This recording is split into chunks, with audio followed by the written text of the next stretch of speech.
नमस्कार दोस्तों, स्वागत है आपका अपने यूट्यूब चैनल वेटरनरी स्टडी में। और दोस्तों, एलएसी एग्ज़ाम 2021-22 की तैयारी के लिए आज की अपनी सब्जेक्ट है वेटरनरी सर्जरी। एलएसए और एचडीपी जिनके भी रनिंग में चल रही है उनकी तैयारी के लिए, एचडीपी सेकंड ईयर वालों के लिए और एलएसए एग्ज़ाम की तैयारी कर रहे जो भी हमारे साथी हैं उनकी बेस्ट तैयारी के लिए आज हम बात करेंगे इम्पोर्टेंट क्वेश्चंस के साथ में वेटरनरी सर्जरी, जिसका पार्ट 3 देखेंगे। ओनली 100% इम्पोर्टेंट क्वेश्चन देखेंगे। तो दोस्तों, शुरू करते हैं वीडियो को और देखते हैं क्वेश्चंस को।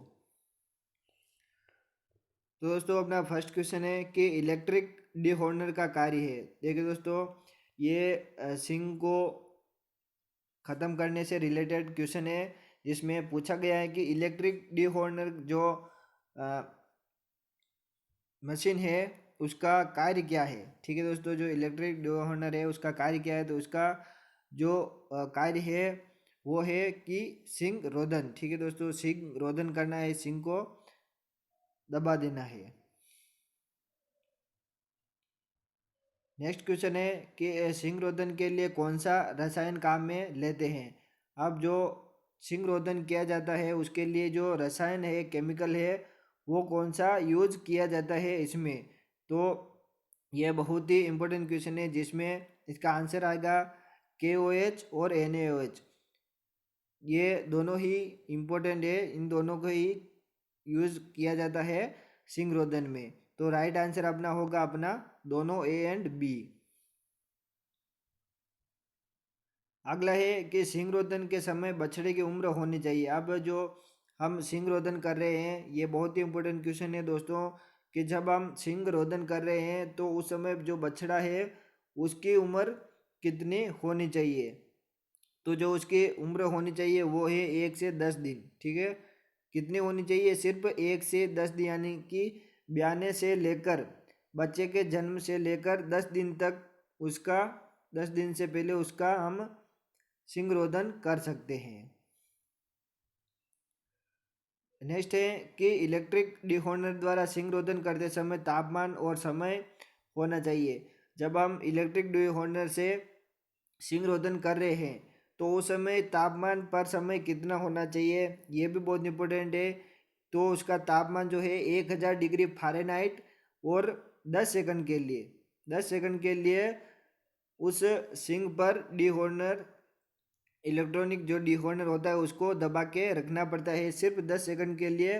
और उसका जो टेम्परेचर होगा वो होगा आपका 1000 डिग्री फ़ारेनहाइट। अगला है कि बिस्टरी इंस्ट्रूमेंट का कार्य है। अब ये इंस्ट्रूमेंट के जो कार्य है उसके बारे में पूछा है कि जो बिस्टरी जो इंस्ट्रूमेंट है उसका वर्ग क्या है, कार्य क्या है, ये किस काम में आता है। तो ये आपका एब्सेस जो होता है उसको खोलने के काम में आता है, एब्सेस को। नेक्स्ट क्वेश्चन है कि एम्पुटेशन सा काम में आती है।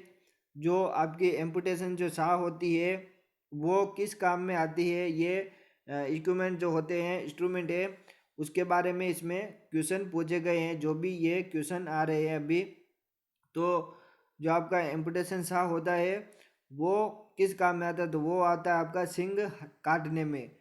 जो सिंग होता है जिसमें कैंसर हो जाता है, कोई चोट लग जाती है, किसी प्रकार का कोई भी घाव या फिर प्रॉब्लम हो जाती है, तो उस समय जब हम ऑपरेशन के दौरान सिंग काटते हैं तो एम्पुटेशन साह को हम काम में लेते हैं। नेक्स्ट है कि आर्टरी फोर्सेप का कार्य है। अब देखिए दोस्तों, ये बहुत इंपॉर्टेंट है कि जो आर्टरी फोर्सेप होती है उसको हम किस कार्य के लिए यूज़ करते हैं, तो ये सबको पता होना चाहिए, जिसका हम उपयोग करते हैं ऑपरेशन के समय रक्त स्राव को रोकने के लिए। जो ब्लीडिंग होती है, ऑपरेशन के दौरान ब्लीडिंग होती है, उसको हम रोकने के लिए वो जो आर्टरी फोर्सेप होता है उसका उपयोग करते हैं। नेक्स्ट है कि वल्सेलम फोर्सेप कहाँ काम में लेते हैं। तो जो ये वल्सेलम फोर्सेप है उसको हम रूमेनोटोमी में यूज़ करते हैं। जब रूमेनोटोमी करते हैं उस समय इसको काम में लिया जाता है। रोमन का ऑपरेशन जब भी हम करते हैं रूमेनोटोमी, उसमें इसको उपयोग किया जाता है। नेक्स्ट है कि जो आपका रेक्टल प्रोलेप्स के समय गुदा के मुंह को छोटा करने के लिए कौन सा सूचर लगाते हैं। ये बहुत इंपॉर्टेंट है दोस्तों क्वेश्चन, कि जब रेक्टल प्रोलेप्स होता है, जब प्रोलेप्स होता है पशु को, रेक्टल प्रोलेप्स एनस बाहर निकलता है, तो उस समय जो गुद्दा होती है उसका जो मुंह होता है उसको छोटा करने के लिए कौन सा सूचर हम उपयोग में लेते हैं। तो उसमें हम उपयोग में लेते हैं पर्स स्ट्रिंग सूचर। ठीक है दोस्तों, कौन सा है? Purse string suture. ये बहुत ही इंपॉर्टेंट क्वेश्चन है, बहुत बार एग्जाम में पूछा गया है और पूछा जाता है।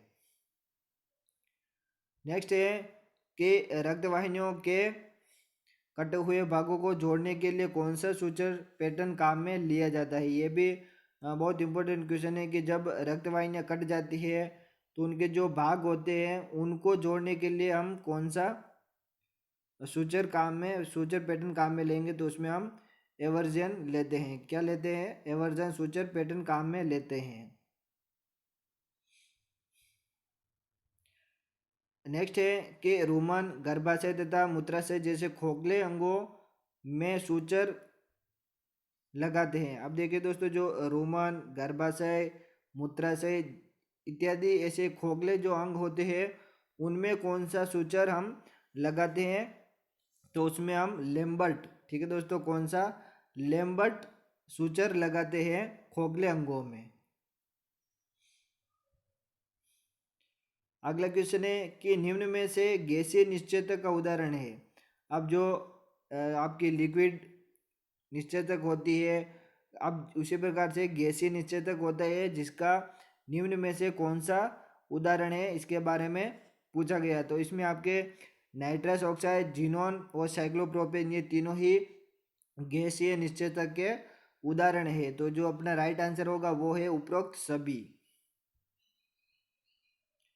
बहुत ही इंपॉर्टेंट क्वेश्चन है दोस्तों ये सर्जरी के। अगला क्वेश्चन है कि शरीर के गतिशील भागों जैसे आईलाइट में कौन सा सूचर लगाते हैं। देखिए दोस्तों, इंपॉर्टेंट क्वेश्चन है ये भी। जो शरीर के गतिशील जो भाग होते हैं, ठीक है दोस्तों, कौन से गतिशील भाग जो रेगुलर गति करते रहते हैं जैसे कि आईलिड्स, तो इनमें कौन सा सूचर हम लगाते हैं। तो इसमें जो सूचर लगाया जाता है वो है पिन सूचर। कौन सा सूचर है? पिन सूचर लगाते हैं गतिशील भागों में। नेक्स्ट है कि अपोजिशन सूचर का प्रकार है। अपोजिशन जो सूचर है उसका प्रकार, ये कौन से प्रकार का सूचर है, जिसके बारे में एग्जाम में पूछा जाता है। तो ये आपका सिंपल कंटिन्यूस होता है, सिंपल इंटरप्टेड भी होता है और पिन सूचर भी होता है। तो जो राइट आंसर होगा वो है अपना उपरोक्त सभी, D, simple continuous, simple interrupted और पिन सूचर। नेक्स्ट क्वेश्चन है कि जो फ्रैक्चर जिसमें हड्डी पूर्णतः दो भागों में टूट जाती है, ये भी बहुत इंपॉर्टेंट क्वेश्चन है।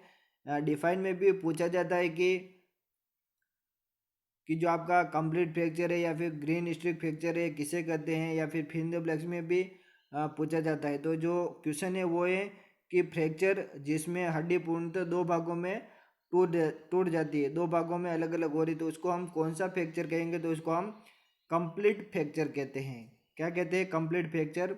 जो है आपकी हड्डी पूर्णतः दो भागों में टूट जाती है इस तरह से। नेक्स्ट है कि इनकम्प्लीट फ्रैक्चर सामने तो देखने को मिलता है। तो दोस्तों, जो आपका इनकम्प्लीट जो फ्रैक्चर होता है वो सबसे ज़्यादा किसमें देखने को मिलता है? सबसे ज़्यादा तो जो इनकम्प्लीट फ्रैक्चर है वो आपका बछड़ों में सबसे ज़्यादा देखने को मिलता है। किसमें देखने को मिलता है? बछड़ों में। जो छोटे बछड़े होते हैं उनमें इनकम्प्लीट फ्रैक्चर देखने को मिलता है।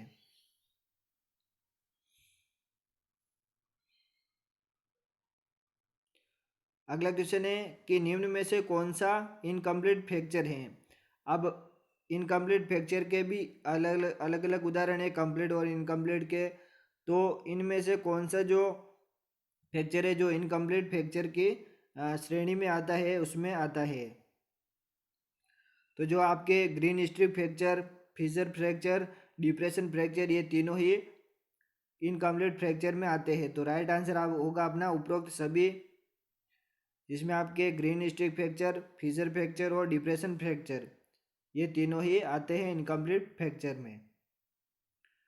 नेक्स्ट क्वेश्चन है कि लचीली हड्डी का हरी लकड़ी की तरह टूट जाना कहलाता है। ये बहुत इंपॉर्टेंट क्वेश्चन है कि जो आपकी लचीली जो हड्डियां होती है उनका हरी लकड़ी की तरह अगर वो टूट जाती है तो वो फ्रैक्चर कौन सा फ्रैक्चर कहलाएगा, किस तरह का फ्रैक्चर होगा? तो वो होगा आपका ग्रीन स्टिक फ्रैक्चर।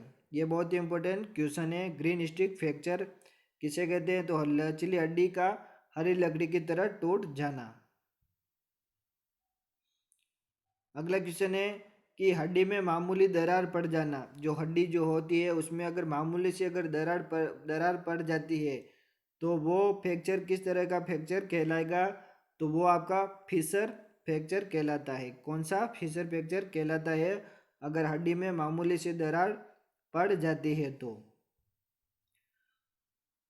दोस्तों, आज हमने इस वीडियो में सर्जरी के इम्पोर्टेंट क्वेश्चंस को देखा और पढ़ा, जो 100% इम्पोर्टेंट है और 90% एग्जाम में पूछे जाते हैं। तो दोस्तों, आशा करूँगा कि आपको हमारी ये वीडियो अच्छी लगी तो इसे लाइक, कमेंट, शेयर जरूर करना और हमारे यूट्यूब चैनल से जुड़े रहिए। मिलते हैं नेक्स्ट वीडियो में, तब तक के लिए धन्यवाद।